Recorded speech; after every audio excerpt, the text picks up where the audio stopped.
Tokrat smo z našo kamero presenetili Alenko Bole Vrabec, ki je v letošnjem letu praznovala častitljivih 80 let. Želimo ji še veliko zdravja in srečnih let. Lepo pozdravljena Alenka Bole Vrabec na dan, ko obeležujemo Noč knjige, ker vem, da si ljubiteljica knjig. Ti je tole verjetno še toliko bolj dobrodošlo. Hvala lepa za povabilo, nisem pa le ljubiteljica knjig, ampak sem s knjigami dobesedno erotično povezana. Kajti, če si prevajalec, tako rekoč 50 let, je to ena precej dolga doba, veliko se je tega nabralo in moram reči, da mi je to v bistvu ne samo popestrilo življenje, dalo je mojemu življenju en poseben smisel, kajti včasih sem bila bolj prevajalka, včasih sem bila bolj igralka in režiserka. To dvoje gre meni imenitno skupaj. Če bi morala danes izbirati, kakšno življenjsko pot bi ubrala, bi po moje spet rekla, da bom šla po dvotirni železnici.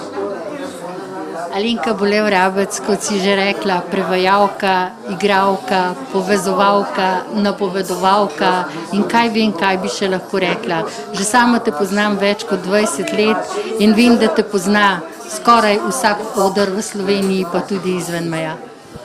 Ja, na odrih pravzaprav sem začela v Ljubljani v Mladinskem gledališču, potem sem zaradi bolezni pavzirala in sem šla na amatersko stran, to se pravi na stran ljubiteljev, ko se je v Radovljici, kamor smo se preselili, odprlo delovno mesto na takratni zvezi kulturnih organizacij. Seveda, to je pa pomenilo, da jaz kot režiserka nisem dobila pred sabo narejenega igralca, to se pravi igralca, ki obvlada obrt. Dobila sem navdušenje, dobila sem pripravljenost in srčno željo ljudi, da bi v svojem prostem času nekaj ustvarili tudi zase. In nikoli ne bom pozabila, kar mi je rekel moj prijatelj, pokojni Marjan Belina, režiser in dolgoletni mentor, ki je rekel, veš kaj, amaterja je treba pripraviti do tega, da ga ulupiš. Sem rekel, Marjan, kako ulupiš? Prav, tako, da lahko pokaže vse svoje dobre ustvarjalne lastnosti, da se ne počuti bodi si odrinjen, bodi si nesposoben, skratka, treba je najti njegovo ustvarjalno žilico, kar pa vedno ni lahko. Jaz to počnem še vedno. Po vseh teh letih še vedno poskušam najti v človeku vse tiste vire, ki ga pripravijo do tega, da lahko na odru zaživi. Kajti vsi vemo, če igralci na odru živijo, živi predstava. Če igralci niso, in če igralci med sabo niso povezani, predstave ni, ugasne. Nekaj let si bila tudi direktorica gledališča Toneta Čufarja na Jesenicah.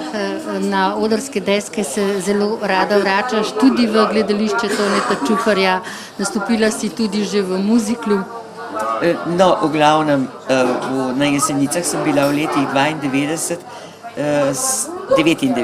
7 let in moram reči, da imam na teh 7 let, pravijo 7 let skomin, res skomine, da kadarkoli dobim vabilo, pa če sem še tako nekako že zasedena, njihove premiere so zame večeri, dobesedno posvečeni večeri, posebno, če je predstava dobra. Se enako veselim z njimi, kot sem se takrat, ko sem bila direktorica v tem teatru.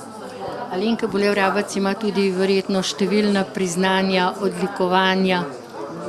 Ja, teh se je kar nekaj nabralo. Če samo omenim, imam Stanovsko nagrado, to se pravi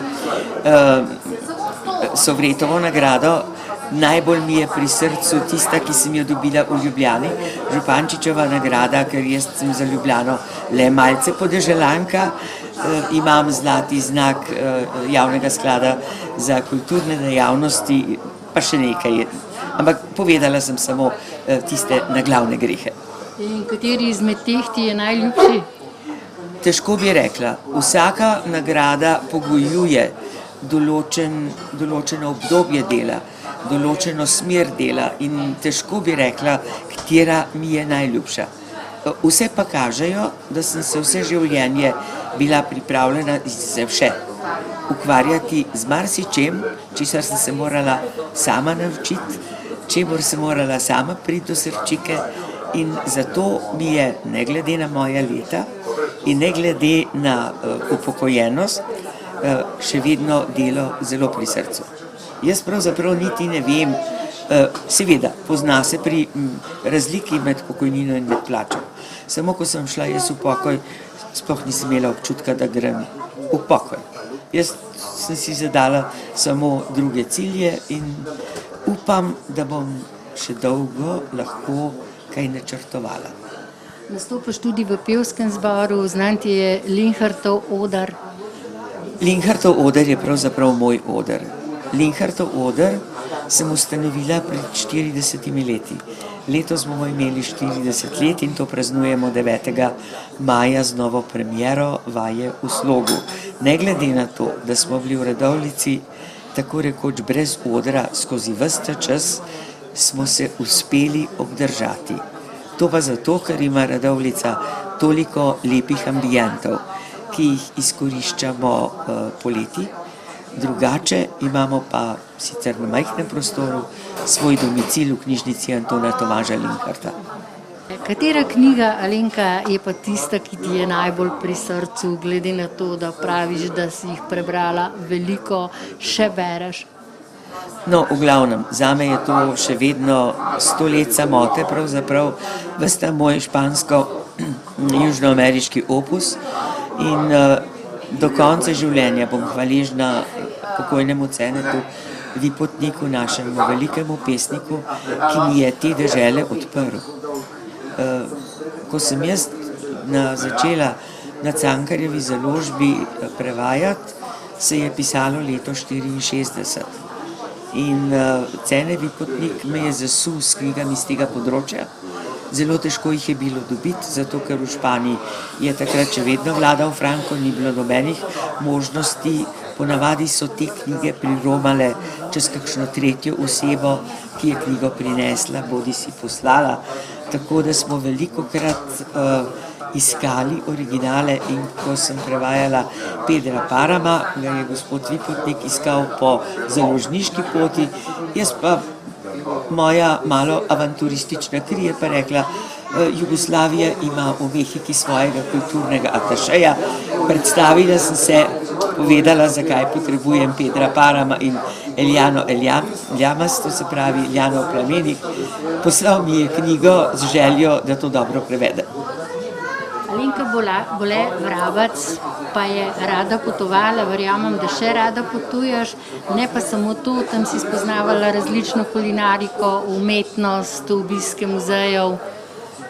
Torej, veliko sem bila na poti, zdaj sem malo manj, oziroma kraji so bližji, včasih so bile to daljne destinacije, je pa nekaj, tisti hip, ko sem bila v neki deželi nekaj dni, je bilo obvezno iti na tržnico, iti v knjigarne, iti na kakšno prireditev in tudi na pokopališča.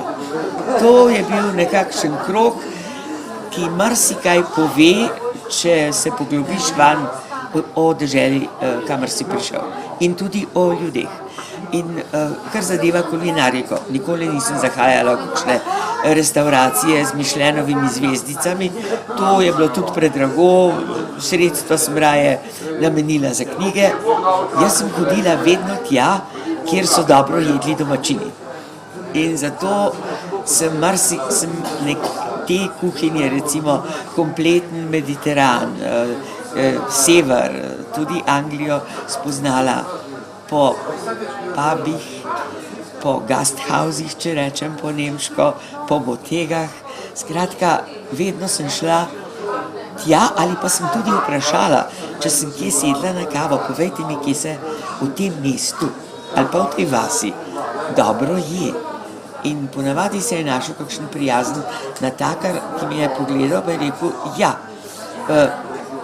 tam so 3 zvezdice, tu sta 2 zvezdici, tam je razglašeno dobra kuhinja, ampak tu pa tu so pa cene zmerne, pa dobro se je.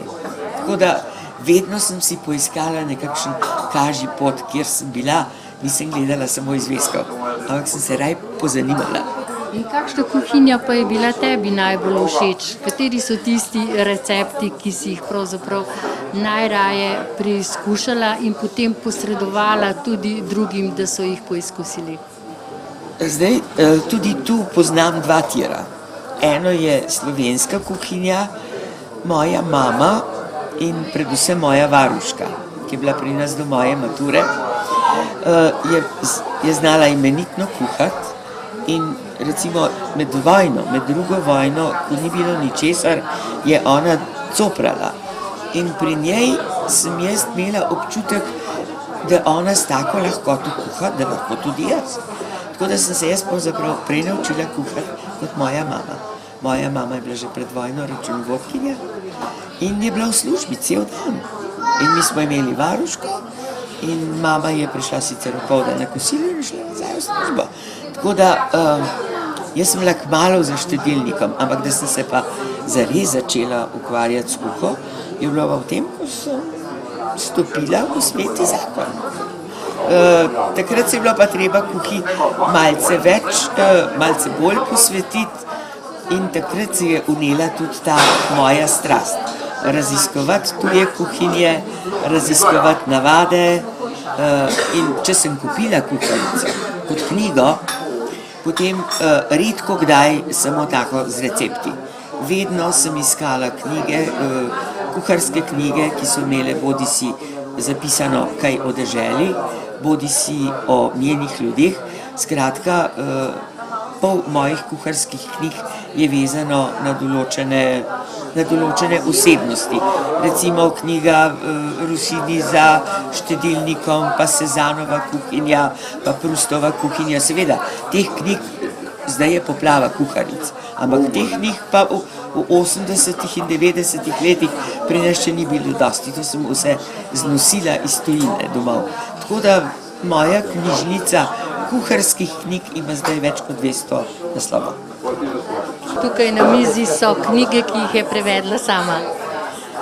Ja, v svojem opusu imam več kot 50 prevedenih naslovov. Najbolj mi je pa pri srcu ta zadnja slikanica, gospa Marija, ki je izšla pri založbi Zala v Lescah in o kateri je govor o klošarki, nekdanji učiteljici, ki se znajde v barcelonskem parku. In tu je knjiga, ki govori o človeškem hrepenenju po bližini in se tej gospe Mariji na koncu po vseh razočaranjih tudi uresniči. Zato mi je knjiga pri srcu prav zaradi te človeške topline. Pravzaprav je to katalonski avtor. Sprav prijetno mi je bilo poklepetati s teboj, vendar pa sem prišla z nekim namenom, da ti ob tvojem visokem jubileju čestitam in ti zaželim še veliko zdravja in užitkov na odrskih deskah. Hvala lepa. In kar zadeva jubilej, lahko kar poveš. Za mano je 80 let in praznovala bom vse leto, ker sem rekla, za vsako leto svojega življenja imam pravico do ene žurke ali do enega dogodka. Do zdaj sem jih od rojstnega dneva nabrala že 30, 80 jih zagotovo bo. Tečejo nitke življenja in